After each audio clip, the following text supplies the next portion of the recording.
Les Irlandais n'avaient plus vraiment de motif qui les poussait à continuer de parler leur langue.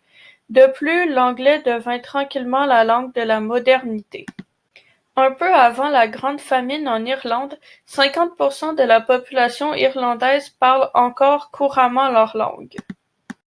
Puis 1 million à 1,5 million d'Irlandais périrent de faim et de maladie, tandis qu'1,5 million d'autres furent contraints d'abandonner leur terre natale.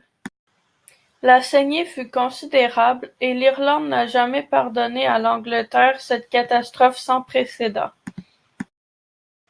Une dizaine d'années plus tard, le progrès de l'anglicisation a été tel que plus de 80% des Irlandais ne parlaient plus qu'anglais, puis 12% étaient devenus bilingues et 8% ne parlaient encore que l'irlandais. Il faut dire que les Anglais avaient pratiqué un génocide assez réussi: famine, massacres, esclavage, déportation, etc. Les survivants des massacres et des famines qui n'ont pas émigré ont dû s'assimiler pour pouvoir survivre.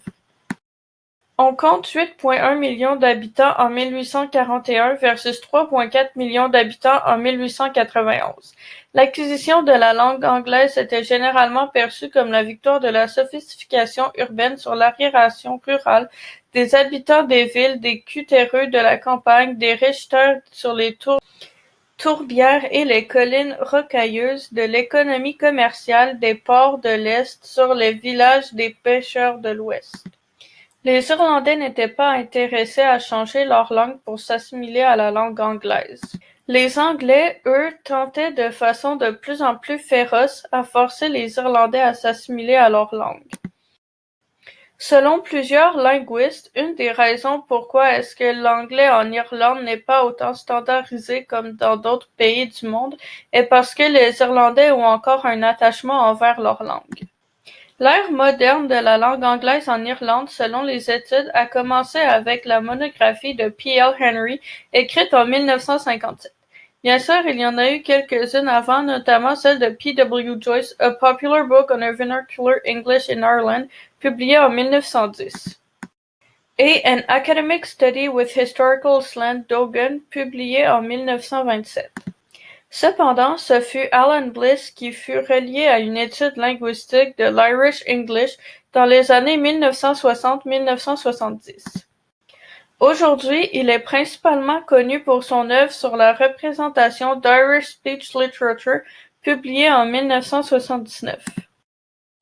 On peut également retrouver plusieurs œuvres littéraires qui expliquent la prononciation, la grammaire, le vocabulaire, la pragmatique, les publicités dans les transports publics et la politique de l'anglais en Irlande, qui est différente de l'anglais en Angleterre, par exemple. Bref, l'anglais en Irlande a toujours été un anglais assez distinct et pas seulement à cause de leur accent. Dans les écoles anglaises, principalement situées en Irlande du Nord, on enseigne aux jeunes l'anglais comme en Angleterre, puisque cette partie du pays est encore sous domination britannique.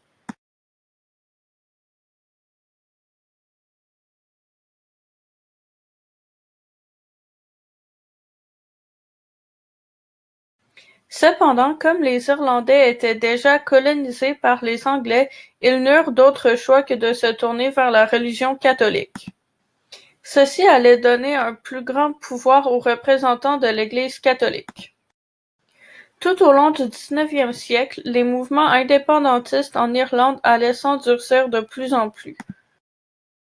En 1840, le poète irlandais révolutionnaire Thomas Osborne Davies écrit dans A Nation Once Again: Un peuple sans langue n'est que la moitié d'une nation.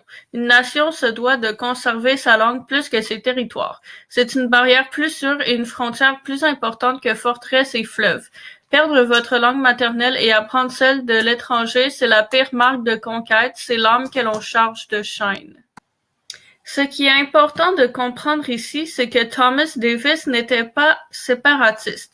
Il était pour le bilinguisme en Irlande. Selon son idéal en Irlande, l'anglais serait une langue du commerce et des affaires et l'irlandais garderait son rôle de langue véhiculaire en Irlande.